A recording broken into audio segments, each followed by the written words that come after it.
maybe at some point, why not? You know, Ricky Martin, Shakira. Yeah, that's what I mean. Like Shakira. right now, I don't know. In the last few years since I've left my country, I see that people know more about our culture than before. I guess. Yeah. Maybe Brazil will be a huge power 100 years from now, right? Yeah.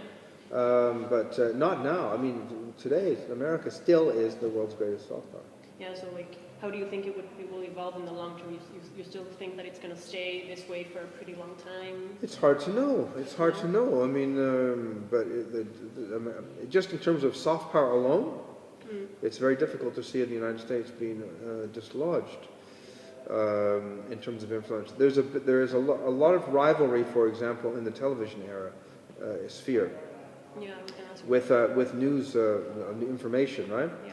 Because America was, or the Anglo-American sphere was dominant for a long time with CNN and the BBC. And so there was a movement, especially at UNESCO, just up the street here.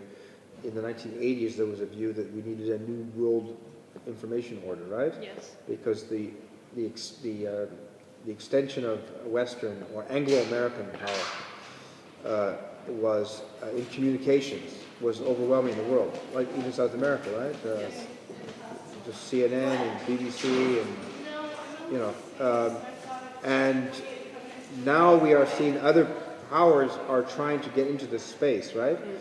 For example, Al Jazeera is a good example. Al Jazeera, you know, from the Middle East, from where you're from, right? In in the Arab language, from Qatar, right? And also Russia has its network called RT. France has France 24. Also, China has CCTV, right? Arabia. Yeah. And China now has a network as well.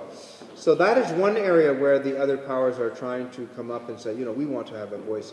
But the interesting thing that I notice is that all of these networks, all of them, including Al Jazeera, to get access to the global sphere, they all have to have an English network, right? So in other words, Al Jazeera is in English, RT is in English, the Chinese one is in English. So it's France 24 is in English, right? There's France 24 français, but there's France 24 en anglais.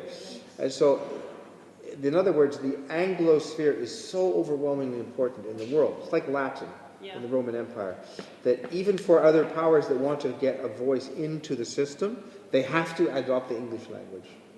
But do you think the Chinese language is going to become globally dominant? No, it's too hard. I mean, no one has access to it. It's also very difficult because we live in the Western world inherited from Rome. We have Roman numerals. You have them, and you don't. In the Arab world, you have the Arabic script, but you are from a Roman numeral. So Roman numerals also dominate the world, right? Universal, yeah. Because the Arabic script does not, and also a Russian Cyrillic does not, right? And Chinese characters do not. So the West and America and the Anglo-Saxon world, its codification system is dominant, right? Its language dominates, and also its written language dominates, right? Roman numerals. For example, in my country, French dominate. Yeah. Yes. Yeah, in Morocco, I'm not living in the Middle East to talk about... So you're in the Maghreb, yeah. Yes, but in the Maghreb, you have to talk in French, you have to live with the French people. And write in French, right? Yes, you write in French. I did my studies in French, and I was in a kind of... Where are you from? Private school in... Yeah, I did my studies in Casablanca, but I live near to Casa. Well, I was in Marrakesh a few months ago. Yes, I'm not from giving a Marrakesh. talk.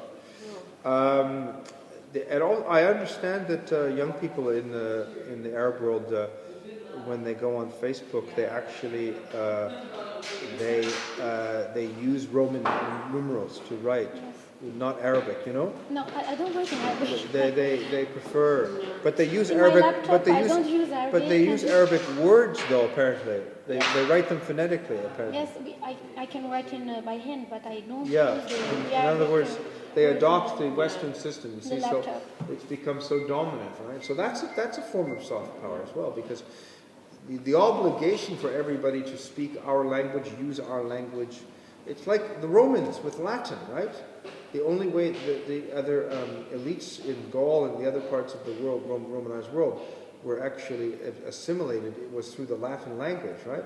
And in here, the Gallo-Roman elites in France, in Gaul, right? They were Romanized And if you weren't Romanized, you were a barbarian, Yeah. like the Germans, right? And that was because they weren't assimilated into the Latin language and Latin culture, right? So that was soft power, right?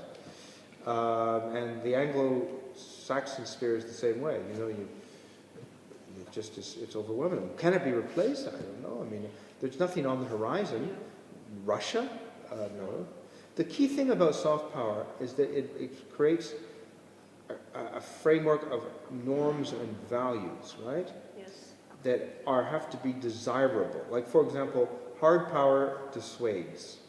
Dissuasive, you know? Yeah. A nuclear bomb is dissuasive. Yes. Soft power persuades, Yes, it's different. right? So the logic is persuasion, not dissuasion. Hard power coerces, soft power co-opts. So hard power dissuades and coerces. Soft power persuades and co-opts. In other words, the attraction of soft power is it is persuasive and co-opts people into it. Yes. Right? In other words, people desire. It's like the elites in Gaul, they want, if you were in the elites, you wanted to speak Latin, right? And if you didn't, you were just some savage beast, you know? If you want to be part of the global elites, you will speak English, right? Yes. And so when you say, what are the eventual rivals? Well, people are not embracing the Russian model and language. People are not embracing the Chinese model and language, right? People are not embracing Portuguese no. So what else? France? France likes to think, but je suis désolé, franchement. France used to believe that it was because the French language, as you know, was the language of diplomacy until the 19th century, and France was a great empire, and it ended with Napoleon, right? But the French value system but France is not an important. The Anglo-Saxon space is the most important. I can't see anything to replace it, frankly. No, not the only one that could possibly would be China, but China can economically and potentially militarily, but its cultural model doesn't seem to be very desirable. No, not to anyone, at least from the West, though. So in other words, to be globally dominant as a soft power, you must actually have a desirable model, right? Yes. People all around the world, whatever you say about McDonald's or Coca-Cola or Rambo or Hollywood movies or whatever, right? People desire it, right? Yes. And so that's the key thing. Maybe McDonald's food is junky, but it doesn't, it's attractive, right? And so, I don't know. I don't think people want to live in a society like China. It's not desirable. Maybe the Chinese will change their model. I have no idea. The Japanese had a model that was very attractive for a while. In the 1990s, 80s, now everybody thought, oh, Japanese, that's interesting. That's a very difficult model to export as well because of the language and culture, right? But they were very popular in the 1990s. Even in Egypt, there was a Japan mania, and they were fascinated by the Japanese, but Japan is not a model now. So a lot of people have said over the last 30 years, oh, America's going to decline, it's going to collapse like the Roman Empire, all these Anglo-Saxons, well, show me the alternative. I don't know. Can you think of one? I was thinking maybe Morocco. Maybe Morocco. No. Ecuador, no. I was thinking actually within the U.S. right now, like before, from what I read in your book, the fact that there was the trust and this kind of like a cartel, they didn't allow any movies to come out which didn't express American values. But now you do see. I don't know if you've ever heard of the movie Super Size Me or those movies with like the conspiracy I mean, usually in times of war there is some kind of censorship, right? That was during the war, I think, right? In the First and Second World War. But there's no doubt about it that economic mechanisms do extend soft power. The American, the White House and the State Department see soft power as one of its arms, right? And Hillary Clinton will, use soft power to. When the United States goes to other countries, and they're aware that America has a lot of power, the populations that these governments represent, their populations are very attracted to America. And the leaders of these countries know that as well, right? So soft power is very useful. which is why the American trade negotiations often try to leverage soft power, right? In other words, when they want to trade, as I document in my book, after the war, with the Marshall Plan, right? Because Europe needed money from the United States, right? Yes. Because of the devastation. Well, the American government came in and they gave lots of money to European countries, but on condition that they took American movies, right? Because America has always been very conscious of the fact that if we can get movies and other things into these countries, that will increase our dominance, our symbolic dominance as well. So the American policy is very much in favor of, exporting soft power, because it extends American interests. So sometimes it's not that linked, like for example,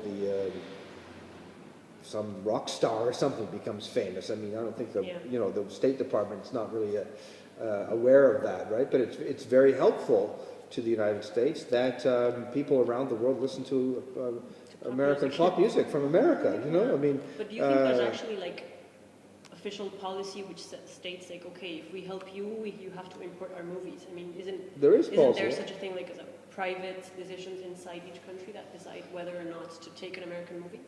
No, the American government has explicitly used movies as part of the trade negotiations.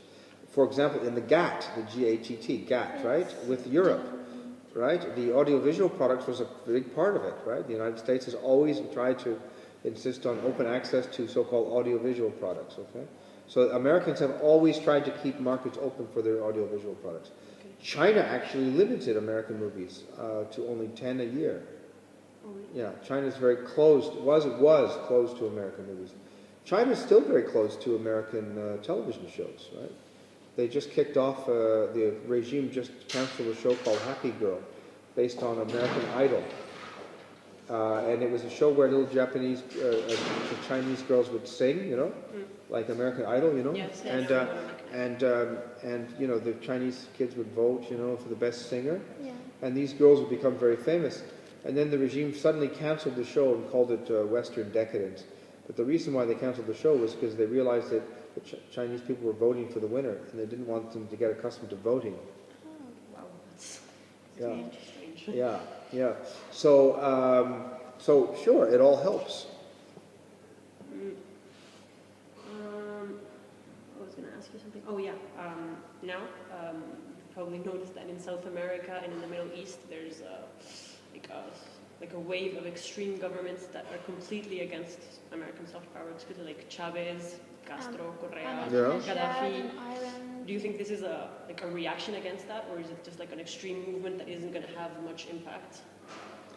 Well, so Latin America is a little bit different than the Middle East, right? Yeah. In Latin America, you have a long history of Marxist regimes that have been very anti-American, right? And anti-capitalist. So there's deep. Well, you must know this, right? Yes, my president is anti. There's deep anti-Americanism in South America. Yeah, in the last 10 years, I would say. Even well beyond that, Salvador Allende in Chile and so forth, right? He was assassinated, some say by the CIA. So there's a very deep Marxist anti-capitalist strain in South America, and deep anti-Americanism. So political elites. In some political elites in South America. So you've had a lot of military regimes, right? Yes. That have been pro-American, more or less, right? And we've